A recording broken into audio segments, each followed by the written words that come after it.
Mga kababayan, kamusta po? Si Kamanong po, muli na naman po nagbabalik para po magkomento po sa inyo dito po sa Tambayan mga kabayan. Samahan niyo po inyong likod, magkomentohan na po tayo, magumpisa na po tayo.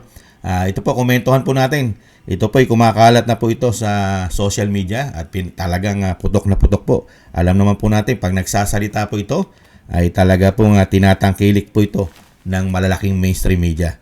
Ito pong si Senator Risa Hontiveros ay binanatan din po ito pong diskaya doon po sa issue na sila pa raw po ang ninanakawan at makakapal ng muka, mga kababayan. Baka akala po ni Senator Risa Hontiveros ay nakakalimutan na po natin. Nakakalimutan na po ba ng taong bayan ang mga pinagagawa niya? Yung sinasabi po, napakarami niyang issue, meron pang issue sa PhilHealth. Hindi po ba? At issue sa mga binabayaran daw po umano na mga testigo. Hindi ba? Ayon mismo kay alias Rene, hindi pa tapos yan. At syempre, pati po siya ay kailangan po mailihis ang issue yata niya, mga kaubayan, ng kanyang mga insertion. Hindi po ba? At syempre ngayon, ano po ang pinalalabas niya dito, mga kaubayan? Ay pilit pong hinihingi, mga kaubayan, dito po sa mga diskaya, ang record daw po ng 2016 hanggang 2022 nila nung panahon ni dating Pangulong Duterte. Ayaw na ayaw niya pong kalkalin ang panahon po ni Bongit na kasama yata siya ron umano. Painggan po natin siya, mga kababayan. Parang kanina, lahat po tayo physically naghitla dun sa sinabi ni Mr. Diskaya na parang sila pa yung nanakawan. I would like to request the good chair to please reiterate yung utos ng komite kina Mr. Diskaya. I-submit yung ledger na sinabi ni Ms. Diskaya na meron sila ng mga proyekto pati joint venture projects mula 2016 hanggang 2022. Huwag po nilang sisisihin ng City Hall. Hindi po yung kasalanan ng City Hall dahil subject yan ng utos ng Blue Ribbon Committee. Mr. Chair. Sabi rin po ng ating secretariat sa komite, nag-follow up po sila kina Mr. Diskaya last week, pero hanggang ngayon po, 3:44 na po ng hapon. Almost 3 hours mula nung nagsimula tayo, hindi pa rin sila sumusunod sa utos ng Blue Ribbon, Mr. Chair. Your Honor, makikiusap po sana ako na baka para mas kumpleto po yung project list po na makuha ninyo, baka po pwedeng isabpi na lang po ang DPWS kasi may copy naman po sila kasi wala na po kami talagang mga empleyado na mag-aasikaso. Ako po nakakulong sa Senate po, inis ko naman nakakulong sa Davao.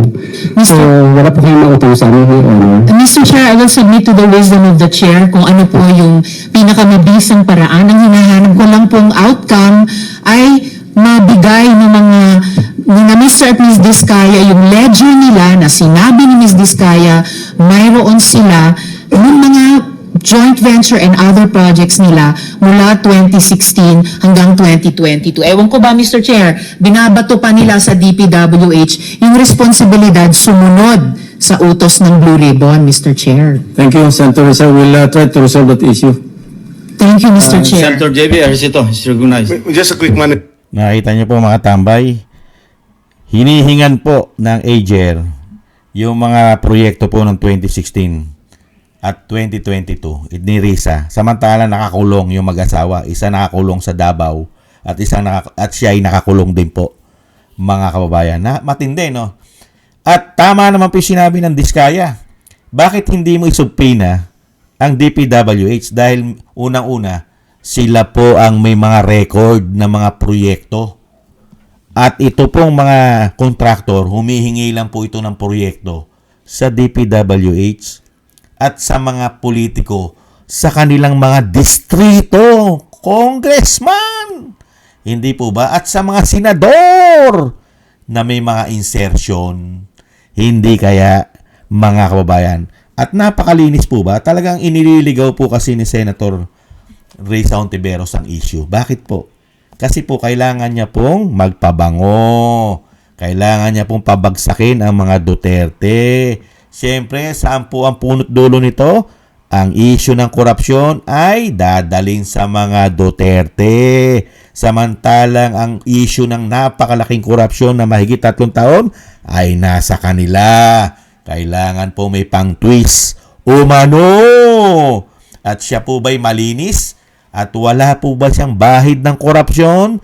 Si Risa Hontiveros? Lalabas po ang lahat ng katotohanan pag po nakabalik sa kapangyarihan ang isang Duterte sa katauhan po ng Vice President Sara Duterte. Pag naging presidente po si Inday, lahat po ng tinatago umano ni Risa Hontiveros, issue sa PhilHealth, issue sa mga nagbabayad daw po umano ng mga ebidensya, testigo, at issue po rito sa kanyang malaking insertion sa Senado, mga kababayan. May katotohanan po ba? Record daw po, naka-record. Pakinggan po natin si Katunying. Ibalik tanaw po natin ang record na nakuha ni Katunying sa malalaking insertion ni Risa Hontiveros. Napakalinis na senador. Ako naman hindi naman masyadong bago na sa media. Ako po 33 years na po sa media. Kaya po medyo kahit pa paano nasasaktan tayo pagka meron tayong sinabi tapos tatawaging fake news, lalo pa at galing sa isang senador. Kapag ka po sinabing insertion sa aking tingin, insertion, wala namang masama sa insertion no? Tama. Ang insertion na tinatawag din pong amendment, wala naman po sanang masama. Tama. Bakit po? Sapagkat ang lahat po ng senador, hanggat hindi po sila ibinabawal, pati yung mga congressmen for that matter, hanggat hindi sila binabawalan na mag-introduce ng amendments sa panukalang budget, pinapahintulutan po sila. Ibig sabihin, legal po yun. Kailan lang po nagiging masama ang insertion? Kapag po ang insertion, mga kababayan, ay in-implement na nakikialam po yung senador o kaya congressman dun sa implementation. Hindi ako makapaniwala. Parang hindi ako makapaniwala kasi naman, paano ko naman maniniwala na may insertion, especially sa flood control, si Senator Risa Hontiveros, ang tingin natin sa kanya, talagang hindi siya papayag dito. Especially ito ang pinakamainit na usapin ngayon, mga kababayan. Yan po yung ilan sa mga insertions o amendment ni Senator Risa Hontiveros ayon mismo sa record ng Senado. Yep. 3 billion 35 million 800,000. Tatanungin na natin ang opisina ni Senator Risa Hontiveros. Baka kasi hindi alam ni Senator Risa Hontiveros ito Itinatanggi po ba nyo na sa inyo ito? Magagandang proyekto po ito mga kababayan. Ako naniniwala ako magagandang proyekto. Kaya at this juncture, I want to reiterate that there is nothing wrong with insertion and amendment. Kaya huwag kayong masyadong defensive. Wala pong masama dyan. Lalo na nga kung in-implement ng tama yung proyekto. Ito, flood control itong susunod. Construction of Sinili Flood Control Structure Section 3 at Barangay Sinili, Santiago City, Isabela. 100 million. Yan po ay first page pa lang. At ito, sa Tarlac to. Construction of flood control structures along Bakit River, Moncada, Tarlac. 75 million, segment 14. Construction of flood control structures along Baka River, Paniki, Tarlac, segment 29, 75 million. Construction of flood control structures along Kamiling River, Kubkub section, Kubkub, Mayantok, Tarlac, package 3, 75 million.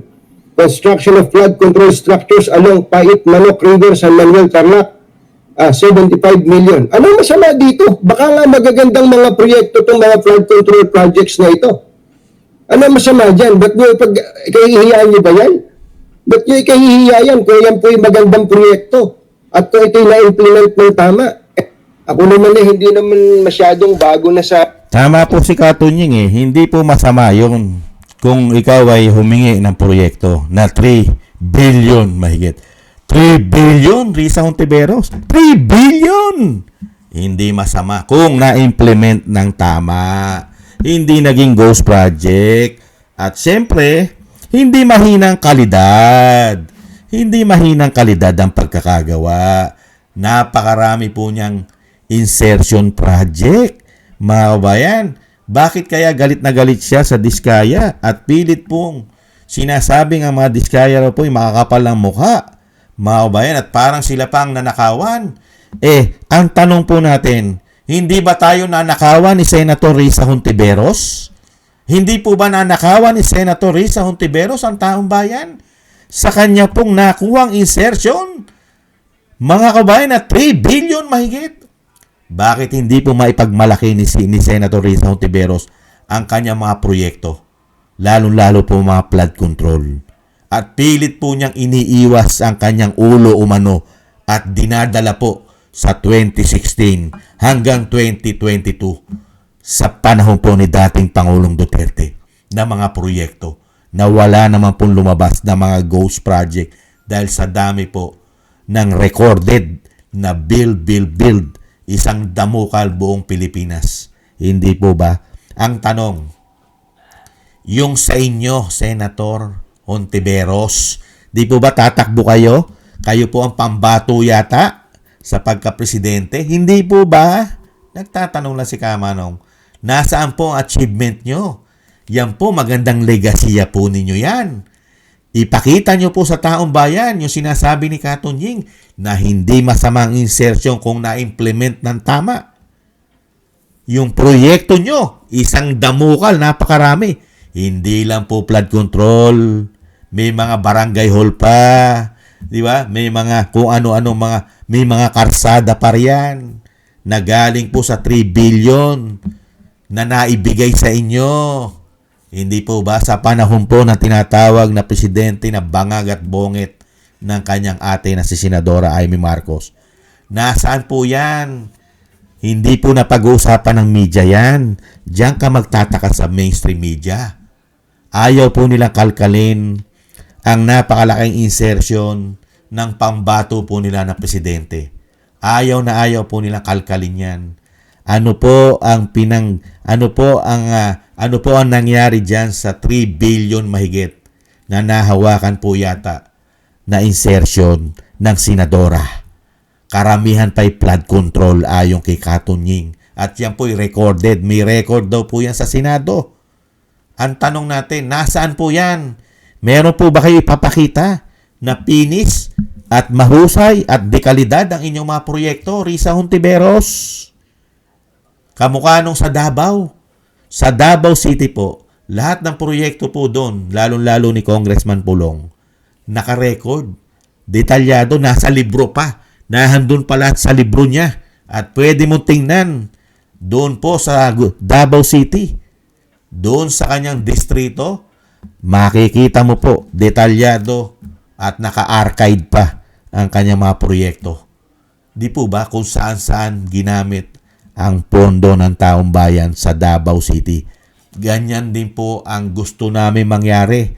Senator Risa Hontiveros, nasaan ang mga sinasabing pinagmamalaki mo na dapat ay may legasiya rin? Hindi maliit na pera ang 3 billion, mga kabayan. Napakaraming pera po ang mahigit 3 billion. Hindi ba natin sisilipin yan? Mga kababayan, napakaraming proyekto ni Risa Hontiveros. Kaya nga po ang tanong natin, ang mga Diskaya lang po ba ang makakapal ng mukha? Ang mga Diskaya po ay kontraktor. Si Risa Hontiveros po ay senador. Senador na humahawak ng pondo at binibigyan ng sweldo ng taong bayan. Samantalang ang mga Diskaya ay nagninegosyo. Private po sila. Mga negosyante. Kaya nga lang po, nasilaw po sa sistema ng bulok na gobyerno, lalo-lalo po nung pumasok ang binagoong Pilipinas. Dahil po, maluwag na maluwag po sila sa korupsyon umano. Hindi po ba?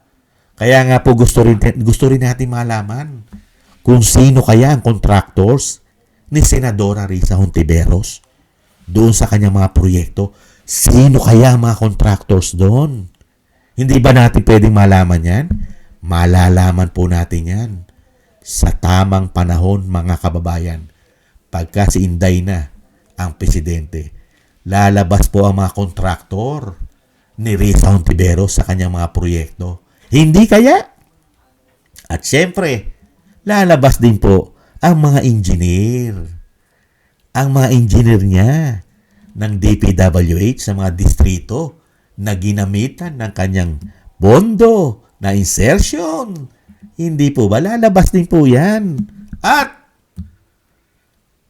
re-request po tayo kay Inday pag siya na presidente. Tutukan po ang mga proyekto ni Risa Hontiveros at ng Makabayan Black. Ano-ano ang nangyari sa binigay ng Pilipino na budget sa kanilang mga opisina at may mga insertion pa. Hindi po ba? Saan? At ipakita. I-request po natin yan kay BP Sara.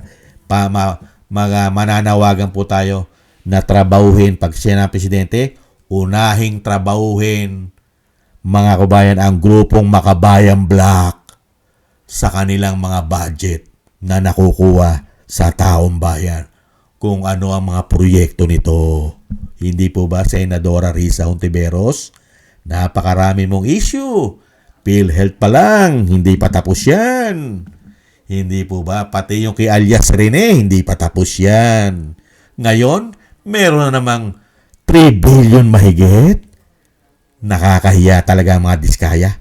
Ang kakapal ng pagbumuka ng mga diskaya. Pero ang mga diskaya, hahangaan mo rin. Dahil sila'y umamin na sila'y nagnakaw. Umamin po ang mga diskaya na sila po ay nagnakaw. Kaya nga lang, ang sinasabi ng mga diskaya, mahiya naman kayo mga politiko. Hindi lang kami ang nagnakaw. Ang karamihan sa inyo ay nagnakaw din. Iba-iba nga lang ng komisyon at porsyento. Depende sa mga gusto nyong numero. Hindi po ba, Senadora Risa Hontiveros? Kayo daw ang nasusunod umano sa laki ng komisyon na makukuha. Hindi kaya may katotohanan yon? Dahil unang-una, kailangan nyo yatang mag-ipon ng napakaraming pera. Dahil kung tatakbo ka umano sa pagka-presidente, kailangan mo yata ng pondo. Hindi kaya? Dahil hindi ka naman ganong kapopularidad. Hindi ka naman tinatangkilik ng majority ng Pilipino katulad ng mga Duterte. Ang mga Duterte, hindi na halos kailangan ng pondong malaki pag tumakbong presidente dahil nasa kanila ang tiwala ng masang Pilipino. Hindi po ba, lalong-lalo po, ang majority ng mahihirap?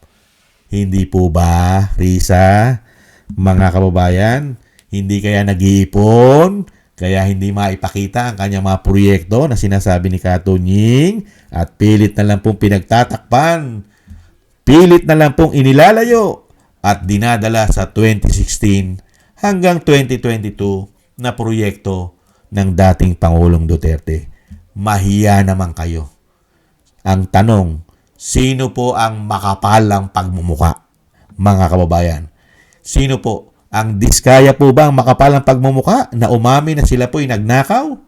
O si Senadora Risa Hontiveros na ayaw aminin at ipakita sa taong bayan ang kanyang mga proyekto ayon kay Katunying na 3 billion mahigit ang nakuhang insertion. Mga kababayan, sino po ang napakapal ng muka at nagnakaw ng pera ng taong bayan nang walang puhunan, walang kapital? Hindi kaya? Maraming salamat po mga tambay sa nakagusto po ng ating Tambay Makabayan sa YouTube at TikTok. At ganoon din po sa mga subscribers po natin. Thank you po sa mga nagbibigay po ng komento, like, share, and subscribe. Thank you po mga kabayan. At syempre po maraming salamat din po sa mga nagbibigay po ng tulong. Shoutout po kay Tatay Nick ng Canada, kay Eric Herso ng Canada, kay Balance Vision TV, kay Gay at Shena, at kay Kingston ng Hong Kong, kay Jake Yahut ng Maisog, California, USA, Gina Ray Solididis ng Berlin, Germany, Julieta Silona ng Sydney, Australia, ako si Pilam at si Annie Joe. Maraming salamat po sa inyo mga kabayan. Ingat po kayo sa inyo po mga paggawa. Shoutout po sa inyo lahat. At syempre po yung dalangin at dasal po natin, magsama-sama po tayo ng ating buong sambayanan, tayo po. At syempre po ang pamilya Duterte, ang Vice President, ganoon din po ang dating Pangulo, na tayo pong lahat ay maingatan sa kapahamakan at madugtungan pa po ang buhay at kalakasan ng dating Pangulo at makalabas na po siya sa lalong mabilis. Maraming salamat po sa mga dasal po ninyo, mga kabayan. Ingat-ingat po. God bless po, mga kabayan. God bless po at tiis-tiis lang po. Paalam. Bye-bye.